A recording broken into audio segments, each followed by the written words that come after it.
Savez-vous qu'un client est prêt à faire 2 fois plus d'efforts pour éviter de perdre $100 plutôt que d'essayer d'en gagner 100?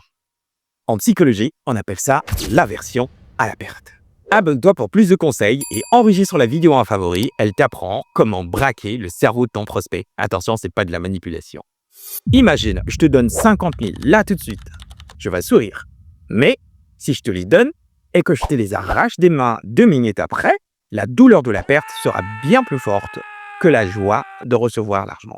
À Kinshasa, l'erreur que font 90% de vendeurs et des entrepreneurs, c'est de se concentrer uniquement sur les gains.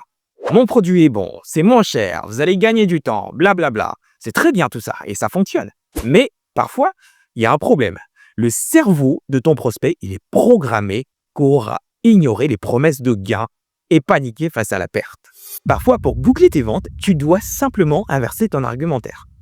Ne vends plus le bénéfice, vends plutôt le coût de l'inaction.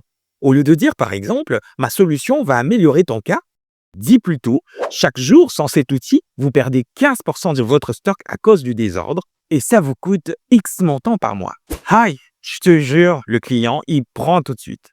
Observe ce qui se passe et viens me dire la suite en commentaire. Voilà ce que tu devrais faire concrètement. Prends ton offre. Identifie ce que ton prospect perd en ne travaillant pas avec toi ou en n'achetant pas chez toi. Perd-il de l'argent, du prestige, de la sécurité? Appuie sur cette perte et crois-moi, il signera pour l'arrêter. Partage cette vidéo à un entrepreneur qui a besoin de mesurer ses ventes.